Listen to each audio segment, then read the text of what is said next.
বিসমিল্লাহির রহমানির রহিম। প্রিয় দেশবাসী, আসসালামু আলাইকুম।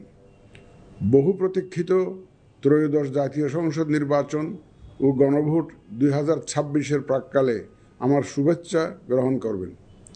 আগামীকাল ইতিহাসের অন্যতম গুরুত্বপূর্ণ এই নির্বাচনের ভোট গ্রহণ অনুষ্ঠিত হবে।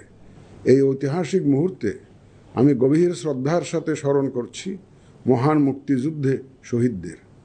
আরও স্মরণ করছি জুলাই গণ অভ্যুত্থানে শহীদদের, যাদের রক্তের বিনিময়ে আমরা আজ গণতান্ত্রিক উত্তরণের দ্বার প্রান্তে পৌঁছেছি। আমি তাদের রুহের মাগফিরাত কামনা করছি। আমি একই সাথে আহত জুলাই যোদ্ধাদের আশু আরোগ্য ও স্বাভাবিক জীবনের জন্য দোয়া করছি। প্রিয় দেশবাসী, এই নির্বাচনে ভোটদান আমাদের শুধু নাগরিক অধিকারই নয়, বরং দায়িত্ব। আমি আশা করি আপনারা সকলে সচেতনভাবে এই দায়িত্ব পালন করবেন। রাজনৈতিক দল, প্রার্থী ও ভোটারদের প্রতি আহ্বান, শান্তি ও সৌহার্দ্যপূর্ণ পরিবেশ রক্ষার্থে সকলে দায়িত্বশীল ও যত্নবান হবেন। ভিন্ন মত গণতান্ত্রিক প্রক্রিয়ায় একটি স্বাভাবিক বিষয়। এই বিষয়টি স্মরণে রেখে আপনারা উৎসবমুখর পরিবেশ নিশ্চিত করে স্বতঃস্ফূর্তভাবে ভোট কেন্দ্রে আসবেন, পছন্দের প্রার্থীকে ভোট দেবেন এবং গণতান্ত্রিক প্রক্রিয়ার স্বাভাবিক পরিণতি হিসাবে জয় পরাজয়কে মেনে নেবেন।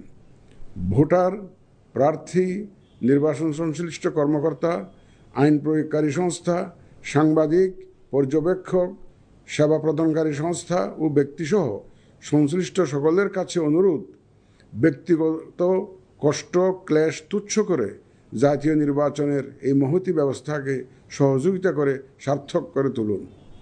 প্রিয় ভোটারগণ, আমরা শান্তিপূর্ণ ও উৎসবমুখর পরিবেশে নির্বাচন অনুষ্ঠান করতে চাই।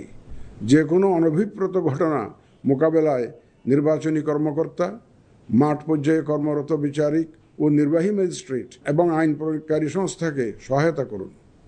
আমাদের সকলের সম্মিলিত প্রচেষ্টায় আমরা একটি সুষ্ঠু, সুন্দর, শান্তিপূর্ণ ও উৎসবমুখর নির্বাচনের সাক্ষী হতে পারব, এই প্রত্যাশা ব্যক্ত করে এবং পুনরায় আপনাদের স্বতঃস্ফূর্ত অংশগ্রহণ কামনা করে শেষ করছি। মহান আল্লাহ আমাদের